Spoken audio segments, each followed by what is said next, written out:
Hello, hello, hello. Mic test 1 2 3 4 5 6 7 8 check. Audio check 1 2 3 4 5 6. Hello Rohit बोलतोय. 4 number घे ना. Sanjay Raut. Audio okay. Check audio check 1 2 3 4 5 6 7 8 check. Mic test वाढवतो. चल ये मंगे ओके आहे ना.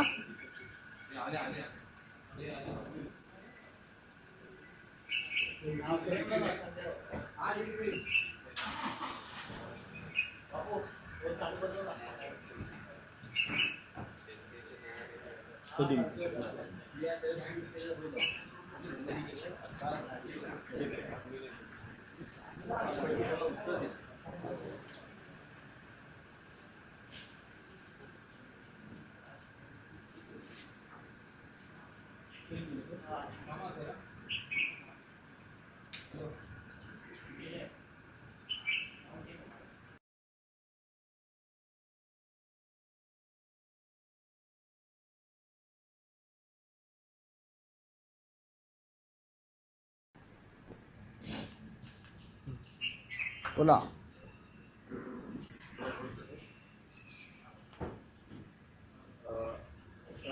देशाच्या पंतप्रधानांनी आज लाल किल्ल्यावरून जे भाषण केलं, देशाच्या प्रगतीची वाटचाल आणि एकूण आढावा तर या भाषणात होताच, पण युवा शक्तीवरही या भाषणात पंतप्रधानांनी लक्ष केंद्रित केलं.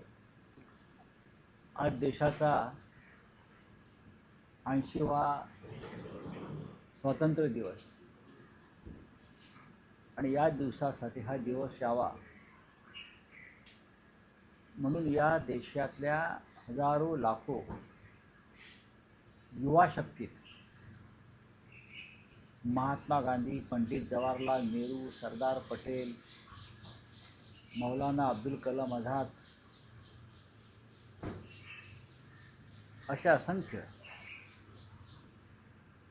सेनापतींच्या नेतृत्वाखाली ब्रिटिशांच्या विरुद्ध संघर्ष केला, बलिदान दिलं, तुरुंगवास भोगला आणि तेव्हा कुठे स्वातंत्र्य आपल्याला प्राप्त झालं आणि नरेंद्र मोदींना देशाची पंतप्रधान म्हणून लाल किल्ल्यावरून भाषण करण्याची संधी मिळाली. यासाठी देशाच्या प्रत्येक प्रधानमंत्र्यांनी मोदींसह गांधी, नेहरू, सरदार पटेल, मौलाना अब्दुल कलाम आझाद, विनोबाजी भावे, अच्युतराव पटवर्धन असे असंख्य जे क्रांतिकारक आणि स्वातंत्र्याचे सेनापती झाले त्यांच्याविषयी कृतज्ञता भाव ठेवायला हवा. सध्याचे प्रधानमंत्री हा किती कृतज्ञता भाव ठेवतात किंवा त्यांच्या पक्षाचे लोक त्याच्याविषयी मी साशंक आहे. मोदींचं भाषण मी ऐकलं नाही, पण आपण म्हणतात त्यांनी युवा शक्तीविषयी काही मत व्यक्त केलं आहे. या देशाची जडणघडण आणि या देशाला मोकळा श्वास घेण्याची संधी प्रत्येक वेळेला युवा शक्तीनंच दिली. भगतसिंगासारखे तरुण युवा हे फासावर गेले आणि आतासुद्धा जंतर मंतरवर जे आंदोलन झालं ते देशाच्या भोवती स्वातंत्र्याच्या भोवती जो गळफास बसलेला आहे तो दूर करण्यासाठी झाला आणि मोकळा श्वास व्हावा या देशाचा म्हणून झाला.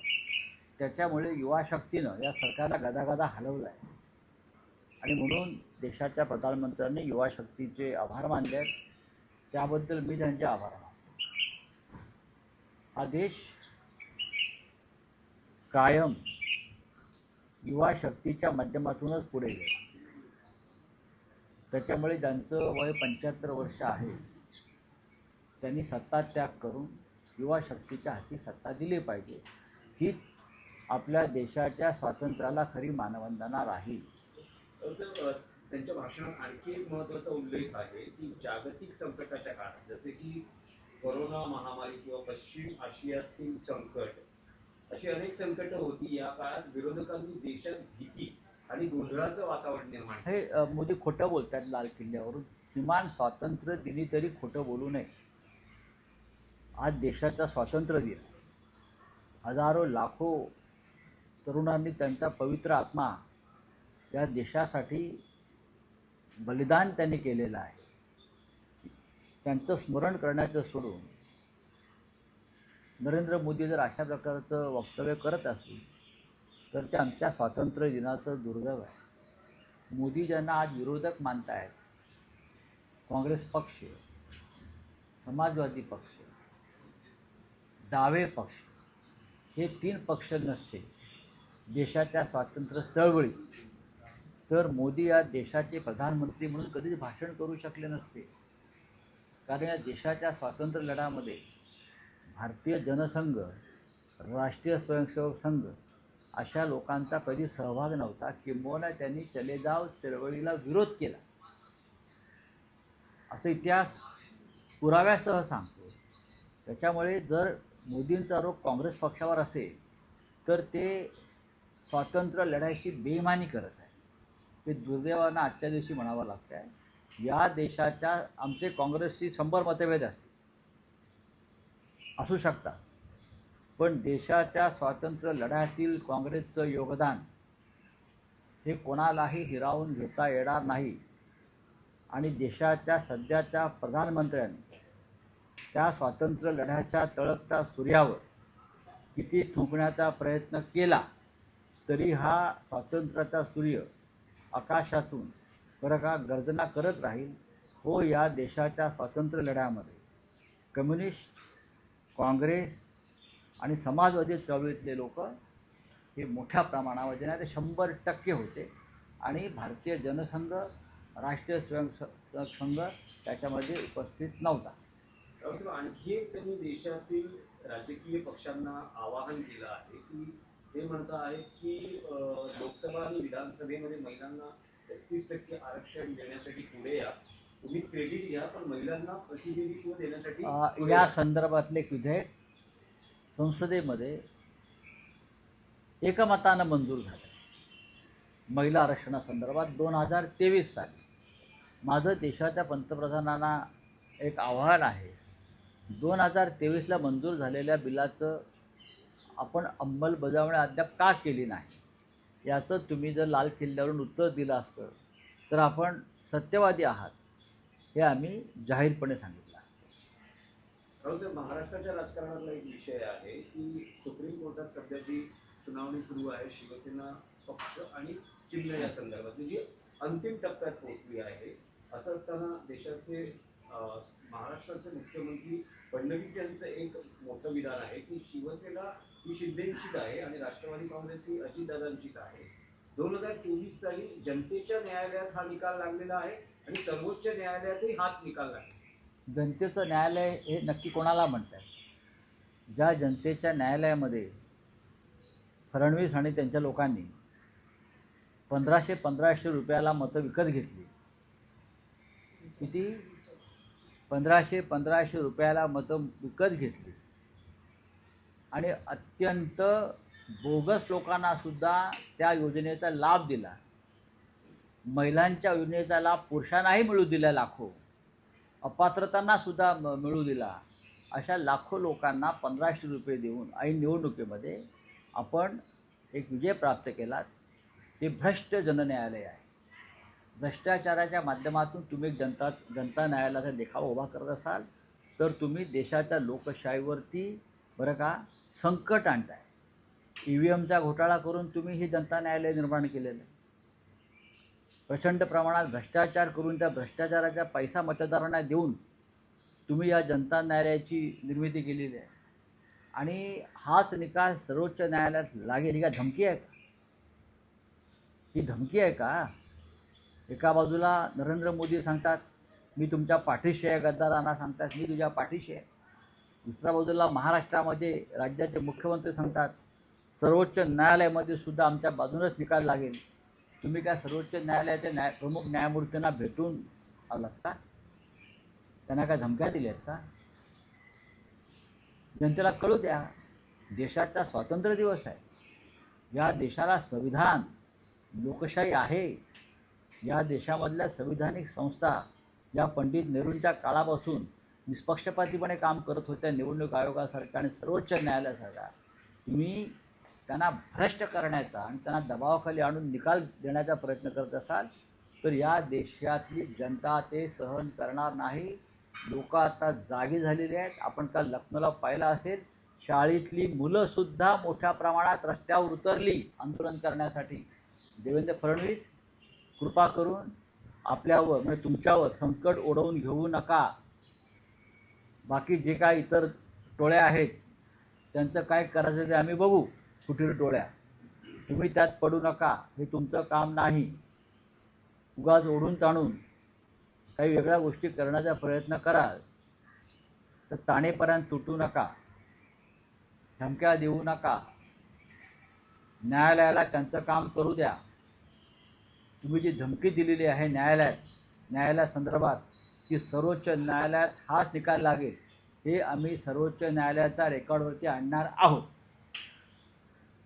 मुख्यमंत्री देवेंद्र फडणवीस यांच्या उपस्थितीत मंत्रालयात ध्वजारोहण झालं. चांगली गोष्ट आहे. नार्वेकर उपस्थित होते. हो द्या ना. त्यांची जवळीक वाढल्याचं चित्र मग ठीक आहे ना. जवळीक वाढणं म्हणजे काय असतं? हा शासकीय सोहळा आहे, तो का भारतीय जनता पक्षाचा किंवा फडणवीस कुटुंबाचा व्यक्तिगत सोहळा आहे का? कोणाचा सोहळा आहे? देशाच्या स्वातंत्र्य दिनाला अलीकडच्या काळामध्ये खाजगी स्वरूप आलं आहे. मग लाल किल्ल्यावरचा असेल किंवा महाराष्ट्रातला असेल किंवा राज्यातला असेल. भारतीय जनता पक्षाला असं वाटतं आहे की देशाला स्वातंत्र्य 2014 साली मिळालं, मोदी प्रधानमंत्री झाल्यावर. मग त्यांनी त्या दिवशी स्वातंत्र्य दिन सोहळा साजरा केला पाहिजे. ही जी तारीख आहे मोदींनी शपथ घेण्याची, तुम्ही शोधा, मी विसरलो. मग त्यांनी जरा वाटत असेल की स्वातंत्र्य दिन हा खाजगी मालमत्ता आहे आमची. मला गंमतच वाटते, ज्यांचा स्वातंत्र्य लढ्यामध्ये 1% सहभाग नाही किंवा ज्यांनी देशाच्या स्वातंत्र्याला विरोध केला आणि ज्यांनी ब्रिटिशांना मदत केली, ते स्वातंत्र्य दिनावरती भाषणं देत आहेत लाल किल्ल्यावरून, मंत्रालयातून. हे या जगातलं 8वं आश्चर्य आहे. जगात असं कधी घडलं नव्हतं. आणखी एक विषय होता की माजी मुख्यमंत्री पृथ्वीराज चव्हाणांनी अमित शहांवर खूप कठोर टीका केली. ते असं म्हणतात की लायक नसलेले गृहमंत्री असा त्यांचा उल्लेख करताना अमित शहा अधिवेशनाच्या काळात संसदेतच आले नाही, सभागृहाला सामोरं जायला हवं होतं, तुम्ही घाबरता, हेच यातून सिद्ध झालेलं आहे. बघा, पृथ्वीराज चव्हाण काय चुकीचं बोलले? आम्ही तेच सांगतो, माणसाला महत्त्वाकांक्षा असायला हरकत नाही, पण महत्त्वाकांक्षेबरोबर लायकीसुद्धा असायला पाहिजे असं मी नेहमी म्हणतो. लायकी नसेल आणि महत्त्वाकांक्षा असेल आणि पदावर असेल तर त्या पदावर बसलेली व्यक्ती देशाचं, लोकशाहीचं आणि स्वातंत्र्याचं नुकसान करते आणि जनतेचं नुकसान करतं. त्या पद्धतीनं आज अमित शहा हे नुकसान करत आहेत देशाचं. त्यांनी मोदींना अशी मागणी केली की मला देशाचा उपपंतप्रधान करा, आणि मोदींनी ती मागणी सध्या फेटाळलेली आहे, एवढंच मी सांगू शकतो. देशाच्या गृहमंत्र्याला कोणी सभागृहात येण्यापासून अडवलं नव्हतं. विरोधक येऊ देत नाही म्हणजे काय? मग तुम्ही राजीनामा द्या. विरोधक तुमच्याकडून काही प्रश्नांची उत्तरं मागत आहेत, जे प्रश्न देशातल्या कायदा आणि सुव्यवस्थेशी संदर्भात आहेत, तरुणांवर झालेल्या गोळीबाराच्या संदर्भात आहेत. तुम्ही पळून कशा करता जाताय? देशाच्या गृहमंत्री जर पळपुट असेल तर मग पुलवामा आणि पेहलगावसारखे अतिरेक्यांचे हल्ले होतात. आम्हाला भीती वाटते. शाळांच्या दिशेने आता सीजेपीची मोहीम चाललेली आहे. देशभरातील शाळा, अत्यंत बरोबर आहे.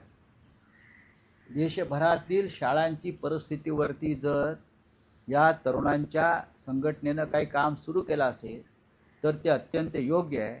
कारण ज्यांच्या हातामध्ये शिक्षण व्यवस्था आहे देशाची, जे सरकार आहे, त्या सगळ्यांची मुलं परदेशात शिकत आहेत. त्यांना इकडल्या शाळांशी काहीही घेणं देणं नाही. या सगळ्यांची मुलं युरोप, अमेरिकेत शिकत आहेत, सिंगापूरला शिकत आहेत. हे लक्षात घ्या. चला, धन्यवाद. आप बोलिए. पहले तो बोला था 5 साल में करूँगा 2014 के बाद. अब 2000 क्या 2046 तक बात बढ़ गई। जब 2014 में आए थे तो 5 साल का वादा किया था, अच्छे दिनों का। फिर सरकार में आए तो वापस आगे वाले 5 साल का किया। फिर आए तो वापस करेंगे, 1 करोड़ नौकरी देने वाले हैं।